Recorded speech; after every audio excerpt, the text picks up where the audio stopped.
Legend of Zelda: A Link to the Past. First Zelda game I'd ever played.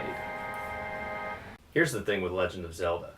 I didn't actually get around to playing it until long after the Super NES was done. In fact, I think we had already moved and I was in middle school by the time I played it. It and things like Harry Potter, I kind of had some resistance to. I was like, oh, it's popular. Sure, Legend of Zelda, Harry Potter.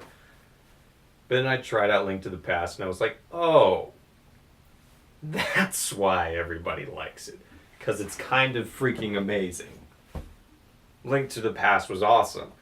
I love the overworld map. I love the fact that, now keep in mind this is my first Zelda game, and it's gone on to be a staple, that after you beat the first 3 dungeons, an entire new world opened up that just felt so massive and huge with its 7 dungeons. And looking at that world map just felt like, wow, there's so much out there. It's a real world to explore. Which sounds funny now, looking back, because it's not all that big. But at the time, it seemed pretty huge. Ha! Ah, he's got me! There were just puzzles that were a lot of fun, and I even got stumped for a while. It sounds silly, but I don't know if I was able to look at a guide or anything like that. I think I might have been able to find one at the time, which eventually helped me out, but I got stuck in the Ice Palace.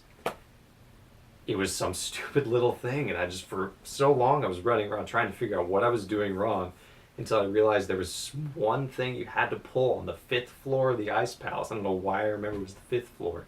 Some tongue of the statue, you pulled it out, and then something happened and I could move on. I think I even went and beat another dungeon and then had to come back and finally figure it out. To this day, I'm still amazed at the little things you find in this game. Like, I didn't know there was an upgrade to the boomerang until I recently played through it, I think, at some point in 2011. I didn't know about that. It was just a great adventure game. And the beginning of a healthy relationship between me and Zelda.